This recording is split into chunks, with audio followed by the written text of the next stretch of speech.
Hello, everybody. Welcome to week 9 of our class. I'll try to keep this short and sweet. You know how I am, but I don't have a PowerPoint lecture this time around. Um, the internet has many gifts in the week 9 theme, which is, if you scroll down, you'll see the folder, week 9, diversity, intersectionality, and inclusion.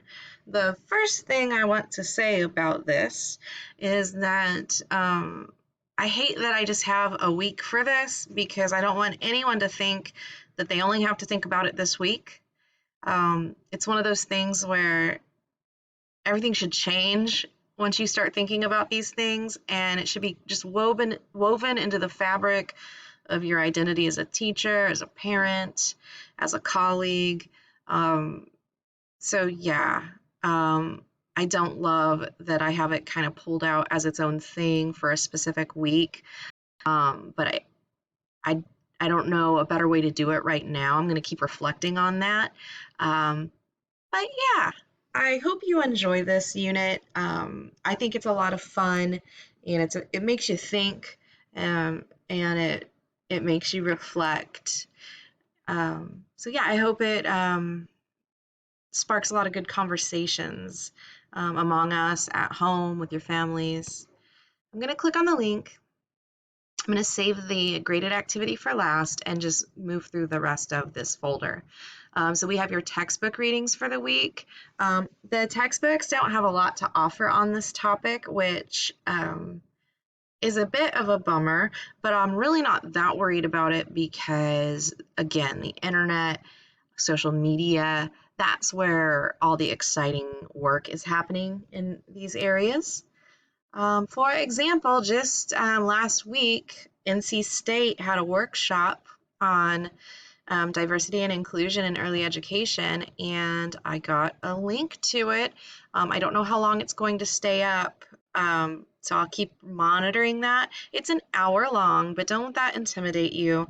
You can click through and just kind of window shop if you want, although I do think the full hour is worthy of your time.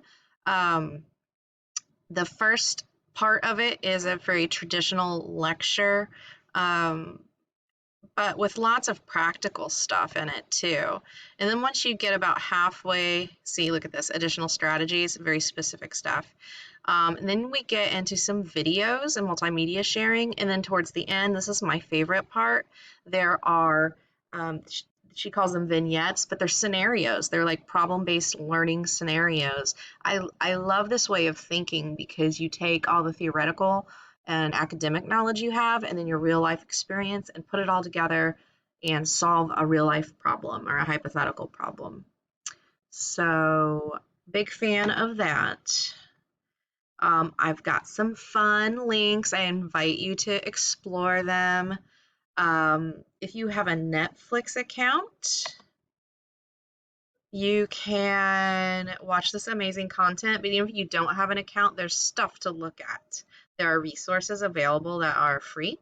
But if you have a Netflix account and you click Watch Now, it's going to take you to some excellent programming. Trying to get my link. There we go. Cool stuff. One of my favorite picture books, Solway. Alrighty, moving along. Okay. Intersectionality. If you have not heard that word used when discussing diversity, then you definitely want to check this short video out. We can't really talk about diversity without talking about intersectionality anymore. Intersectionality refers to our multiple concurrent identities of gender, race, social, economic status, religion, language background, ability ranges, you name it. Because we're never just one of those things. We're all of those things at the same time, which makes us complex individuals, right? So check that out. Also, the claymation is kind of cool. I like it. The next two videos are related to inclusion in classrooms and in workplaces. I definitely fell victim earlier in my life to just associating diversity with multiculturalism and race. But it's so much more than that. And especially in an early childhood environment, abilities and disabilities are going to factor in so much to your teaching and into your relationships with your students. So check these out. This next video, in the kind of recent years, the political environment, things that have been going on in the media, elsewhere, advocates for equality and social justice have said, listen, it's not enough to just say, I'm not a racist teacher, because that's sort of a passive, reactive kind of role.